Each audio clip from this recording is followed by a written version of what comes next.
Up here at the very top tier, you got the Jackie Youngs, the Kelsey Mitchells. That's the luxury storefront. That's the Louis Vuitton aisle of the WNBA marketplace. Now listen carefully. If you're replacing Kelsey, you are not walking right back into that same luxury store and buying another max level item.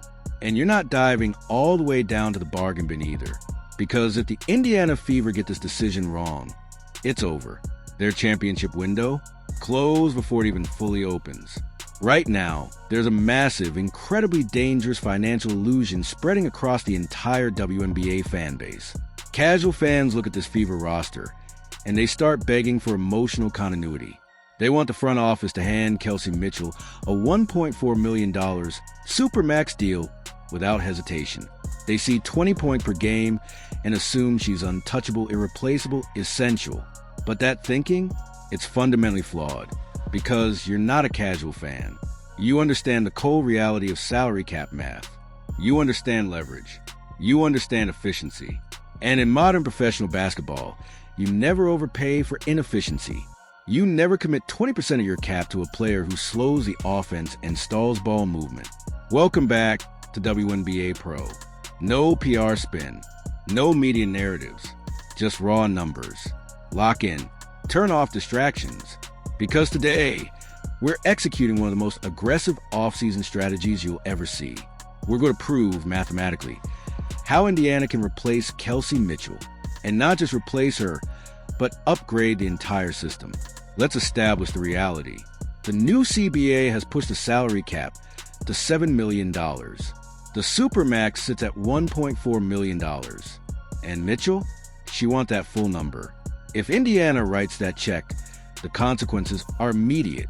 You destroy roster flexibility. You eliminate defensive depth. You lose players like Lexi Hull. You can't retain energy pieces like Sophie Cunningham. You end up with a fragile, top-heavy roster that won't survive a 52-game grind. Championship teams don't work like that. You don't replace 20 points with one expensive player. You replace it with a system, a portfolio, a collection of efficient assets. But most fans don't understand that. So let's break it down using the simplest analogy possible. You got the luxury tier, the Jackie Youngs, the Kelsey Mitchells. That's Louis Vuitton. If you lose one luxury item, you don't just go buy another one at the same price. But you also don't go bargain hunting for unusable pieces. The real value, it's in the middle class of the market. That's where championship teams are built. Let's evaluate the high-end options first. Players like Ariel Atkins and Gabby Williams. Elite two-way players. Proven defensive anchors. But they're expensive. Around $750,000 each. You can get one, maybe two pieces max. That's not enough depth, so we go deeper. Now we're targeting efficiency. Fit, system alignment. And this is where things get interesting. Enter Bridget Carleton. Projected around $550,000 to $600,000. This is elite value. She's long, versatile, and highly intelligent. A perfect off-ball guard. She doesn't need touches. She doesn't need isolation. She thrives next to dominant creators like Nafisa Collier and Kayla McBride. Now imagine her next to Caitlin Clark. Clark breaks the defense, collapses the structure, and Carleton is waiting in the corner. Wide open, efficient, automatic, and defensively, she brings stability Mitchell never could. You just saved $800K and improved system fit. But we're not done. Now we inject speed. We need a transition weapon. A pure athlete. Enter Rae Burrell. Explosive. Undervalued. Misused in Los Angeles. Her numbers are suppressed, which means her price is low. But pair her with Caitlin Clark, her value skyrockets instantly. She doesn't need to create. She runs. She finishes. She capitalizes on chaos. And now, suddenly you got pace.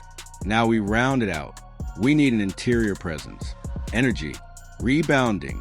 Options like Temi Fagbenle or Laetitia Amir. Affordable.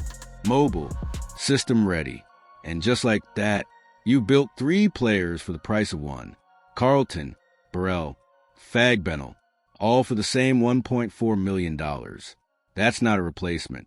That's a complete system upgrade. You improve defense. You increase depth. You enhance pace. You maximize Caitlin Clark. This is what elite front offices do. They ignore media pressure. They avoid emotional decisions. They exploit inefficiencies in the market. Because if Indiana panics, if they hand Mitchell that contract, they trap themselves. They rebuild the same problem under a different name. And they waste the prime of a generational player. The clock is ticking. Expansion teams are watching. Margins are shrinking. This is the new WNBA economy. And only the smartest survive it. So now I'm asking you, does Indiana have the courage to make the unpopular move? Do they let Kelsey Mitchell walk?